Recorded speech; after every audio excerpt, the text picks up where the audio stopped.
قانون اور دستور آپ نے بات کی، بالکل سائن بھی موجود نہیں تھے کہ ایک جو ہم نے کل پروگرام میں دکھایا بھی آپ کے خلاف جو فیصلہ آیا. آپ چالو حافظ صاحب، کتنے لوگ آپ سے رابطوں میں ہیں؟ کیا آپ کے پاس اتنی قوت ہے کہ آپ اپنی تنظیم سازی جو ہے وہ مکمل کر سکیں؟ اور پورے پاکستان میں کتنے لوگ آپ کے ساتھ ہیں اور کب سے آپ کھل کر آپ کے لوگ سامنے آنا شروع ہو جائیں گے؟ دیکھیے، ہمارے جتنے بھی دوست احباب ہیں وہ ان کے ساتھ رابطے بھی ہیں، اور یقیناً اب 2-4 دن پہلے ہی یہ صورتحال سامنے آئی تھی. اب وہ کمیٹی بھی تشکیل دی جا رہی ہے اور اس کے بعد سب سے رابطے بھی کیے جا رہے ہیں. ظاہر ہے سفری سہولتیں نہیں ہیں جس طرح یہ پروپیگنڈا کیا گیا، کیونکہ یہاں سے فلائٹوں کا بھی مسئلہ ہے، کورونا کا بھی مسئلہ ہے، اور تمام لوگ فوری طور پر اس انداز سے جو ہے جمع بھی نہیں ہو سکتے ہیں. لیکن اس کے باوجود شارٹ نوٹس پر جس بڑی تعداد میں لوگ اسلام آباد میں جمع ہو کر انہوں نے اس کام کا آغاز کیا ہے تو انتہائی حوصلہ افزا ہے. تو ہم سمجھتے ہیں کہ ہمیں جلدی نہیں ہے، بلکہ ہم اس طریقے کے مطابق اپنا کام آگے بڑھائیں گے. اور ہم یہ بھی دیکھ رہے ہیں کہ جو صورتحال سامنے آ رہی ہے اس میں بالکل بات واضح ہو رہی ہے کہ آج اگر جناب نواز شریف صاحب کے پاسپورٹ کا مسئلہ ہے اور یہاں پر صورتحال یہ سامنے آ گئی ہے کہ وہ کہتے ہیں کہ جناب میاں صاحب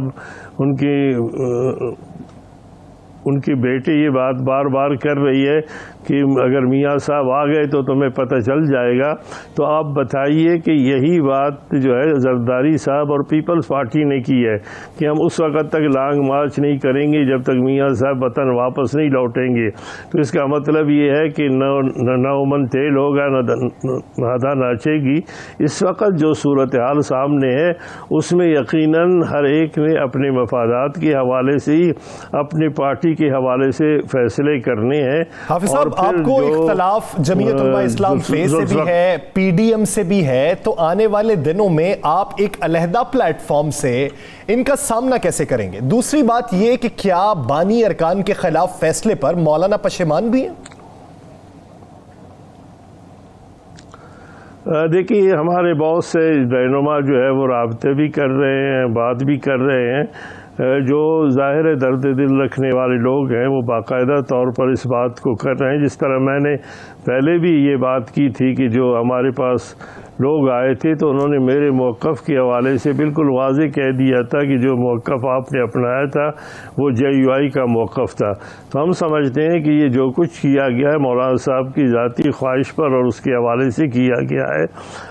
اب بھی ہمارے بہت سے سینئر ارکان جو ہے وہ اس بارے میں لگے ہوئے ہیں اور وہ ہمیں کہہ رہے ہیں کہ آپ کے ساتھ زیادتی ہوئی ہے. لیکن ہم یہ سمجھتے ہیں کہ ہم نے اس وقت جو صورتحال سامنے ہے وہ چند دن کے بعد ساری صورتحال بالکل واضح ہو جائے گی. اور کیوں؟ اس لیے کہ جو صورتحال اب پورے ملک کے حوالے سے ہے اور پھر جو مسلم لیگ نون ہے اور اس کے حوالے سے جو ان کی قیادت ہے وہ بھی اس بات پہ تیار ہے کہ جناب نواز شریف صاحب کے حوالے سے وہ کیا فیصلہ کریں گے.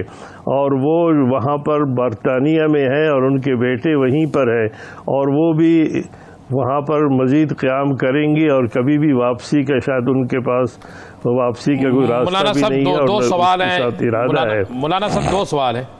ایک تو کیا آپ کو اپنی یہ ساری گفتگو جو آپ بڑے کافی دنوں سے آپ سٹینڈ لے رہے ہیں اور آپ کا سٹینڈ درست ہے، اس کے لیے آپ کو اپنی پارٹی کے اندر ایک شو آف ہینڈ تو کرنا پڑے گا، ایک قوت آپ کو سامنے لانی پڑے گی. کیا اس کے لیے آپ کی تیاری ہے؟ اور دوسری بات، آپ سمجھتے ہیں کہ مولانا سے ہاتھ ہو گیا ہے یا سب کچھ مولانا کی مرضی سے ہو رہا ہے؟ اور اگر مولانا سے یہ ہاتھ ہو گیا ہے تو جمعیت علماء اسلام کے باقی لوگ جو ہیں وہ مولانا کو کب واپسی کا سگنل دیں گے؟ دیکھیے، مولانا فضل الرحمان صاحب کے ساتھ اگر ہاتھ نہیں ہوا ہوتا تو پھر 20 ستمبر کے طے شدہ فیصلوں کے لیے 1 جنوری کو دوبارہ کیوں اجلاس بلایا جا رہا تھا؟ اور یہی بات ہے کہ صرف مولانا صاحب کے ساتھ انہوں نے ہاتھ نہیں کی ہے، بلکہ آپ دیکھیے کہ مسلم لیگ نون نے اپنا کیا کچھ گنوا دیا ہے. اس کی طرف بھی توجہ ہونی چاہیے سب کی، کیونکہ ضیاء الحق کی برسی سے لے کر محترمہ بے نظیر بھٹو کی برسی تک کی جو سفر ہے کس انداز میں طے کیا گیا ہے۔ تو میں نے پہلے بھی گزارش کی کہ آصف زرداری نے تمام پرانے کھاتے کھول کر اس نے ایک ایک چیز کا جو بدلہ لیا ہے یقیناً وہ سامنے آ گیا ہے۔ اور آج بھی اگر مسلم لیگ نون جس کے پاس استعفے جمع ہو چکے ہیں، مولانا فضل الرحمان صاحب نے استعفے لے لیے ہیں، جنہوں نے خود یہ بات کی تھی کہ جناب ہم سینٹ کے الیکشن نہیں ہونے دیں گے، بس الیکٹرل کالج کو ختم کر دیا جائے گا۔ آج ہم دوبارہ یہی بات کہیں گے کہ کیا جب پیپلز پارٹی حصہ لے گی، کیا وہ بائی الیکشن میں حصہ لیں گے اور کیا وہ اسی اسمبلی کو چلنے دیں گے، تو کیا اسی کے تحت مسلم لیگ نون بھی اسی انداز میں جس طرح وہ لاڑکانہ گئے تھے اسی انداز میں وہ پھر اپنے تمام فیصلوں کو تبدیل کریں گے؟ تو میں سمجھتا ہوں کہ مولانا فضل الرحمان صاحب کو ہم بچانا چاہتے تھے، ہم پارٹی کو بچانا چاہتے تھے، اور اسی وجہ سے کہ آج اگر آپ نے یہ کہا کہ کچھ دوست رابطے میں ہیں، تو کیا کوئی ایسا آنے والے دنوں میں منظر بن سکتا ہے کہ سب مل بیٹھ کے ایک آئندہ کی حکمت عملی طے کر لیں اور ماضی کی جو پشیمانیاں ہیں، جو اعتراضات ہیں، وہ دور ہو جائیں؟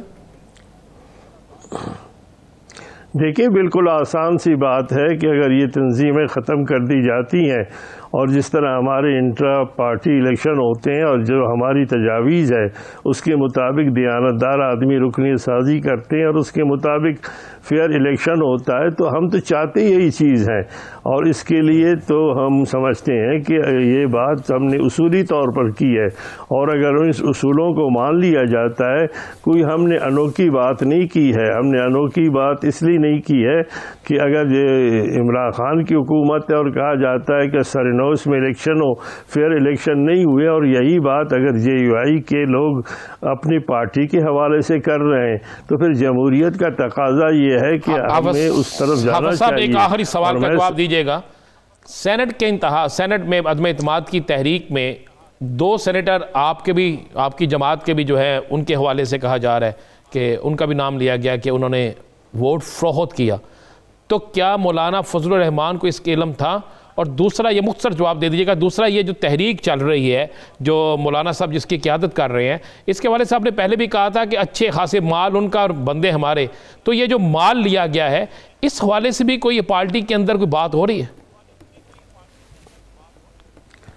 دیکھیے، جہاں پر سینٹ کا تعلق تھا تو یقیناً اس پہ بات بھی ہوئی ہے، اس پہ کمیٹی بھی بنی ہے، کچھ لوگ پکڑے بھی گئے تھے، انہوں نے اعتراف بھی کیا۔ یہ ساری پکڑے گئے تھے؟ اب صاحب نام تو بتا دیں، اقرار بھی کیا۔ بالکل ٹھیک، اعتراف کر لیا، نام بتا دیں آج۔ اب صاحب آپ تو بالکل دبنگ بات کرتے ہیں، نام بتا دیں۔ کیا وہ دونوں نام ہیں؟ بتانے سے کیا بنتا ہے؟ میں یہ کہہ رہا ہوں، میں نے جب یہ بات کی ہے کہ دیکھیں ایکسپوز کرنا چاہیے، مولانا فضل الرحمان صاحب نے جن لوگوں کو ٹکٹیں دی تھی ان کے بھی میں نے نام بتا دیے تھے، اس دن بھی بتا دیے تھے۔ نہیں، ہمیں نہیں بتائے تھے، آج بتا دیں۔ لوگ تھے جن کے پارٹی سے سر بتا دیں، آج ہمیں نہیں بتائے، بتا دیں آپ صاحب۔ ان میں جی جو طلحہ محمود صاحب تھے یا دیگر لوگ تھے، اعظم سواتی صاحب جو آج کل وزیر بھی ہیں، یہ تمام ایسے تھے جن کا جمعیت سے کوئی تعلق نہیں تھا اور ان کو باضابطہ طور پر ٹکٹیں بھی دی گئی ہے اور انہوں نے اس بات کا اعتراف بھی کیا۔